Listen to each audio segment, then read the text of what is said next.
perception, it biased me against it. But it did give me a better understanding of the nature of the historical process, the purpose and manner of historical research and writing. In my early studies, I was mainly interested in medieval history, in the period when the Islamic Middle East was most different from the West, least affected by the West, and in most respects far in advance of the West. I never lost my interest in medieval Islamic history, but it is no longer my primary concern. The opportunity to enter the hitherto sealed Ottoman archives in 1950 was too good to miss. It provided me with a chance to pursue a topic in which I was already deeply interested, the history of the Ottoman Empire. Most of my published work since then has been on the Ottoman and modern periods, or some combination of the two.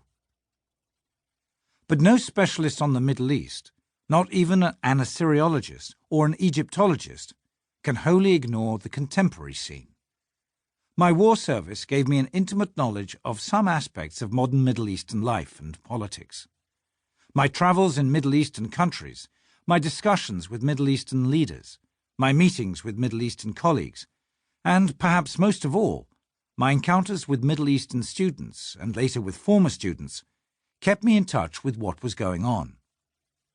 From time to time, I ceded to the temptation to make some public pronouncement on Middle Eastern events, usually in the form of an interview or article in some review or magazine, or occasionally newspaper. And I have occasionally written at greater length on recent and contemporary topics. For the study of Middle Eastern history, and at the present time one might even add of world history, some knowledge of Islam's origins and of its scriptures is necessary. Already in my student years, I was reading the Quran, the biography of the Prophet, and the extensive literature concerned with them. But at no time did I specialize in these topics. I am not an expert in theology or scripture, and I looked at these, if at all, only with a historian's eye. I am, by vocation and profession, a historian, principally interested in the history of civilization.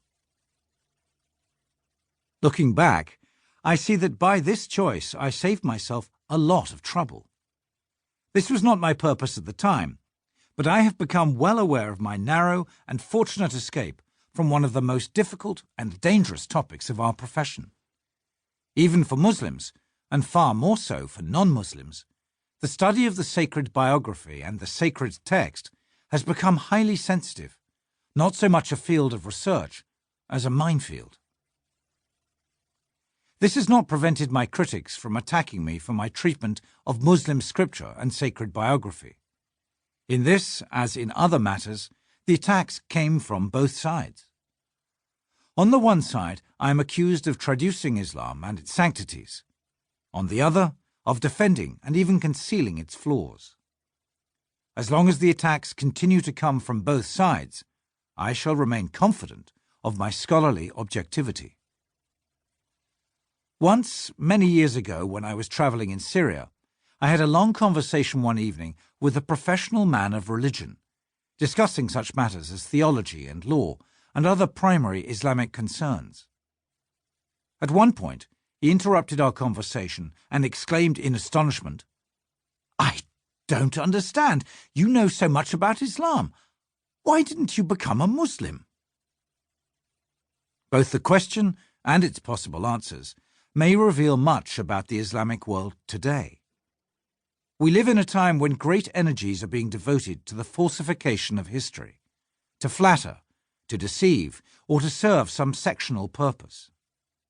No good can come of such distortions, even when they are inspired by unselfish motives. History is the collective memory, and if we think of the social body in terms of the human body, no history means amnesia. Distorted history means neurosis. Those who are unwilling to confront the past will be unable to understand the present and unfit to face the future. A great responsibility, therefore, falls on historians, whose moral and professional duty it is to seek out the truth concerning the past, and present and explain it as they see it. I have endeavoured to fulfil this responsibility.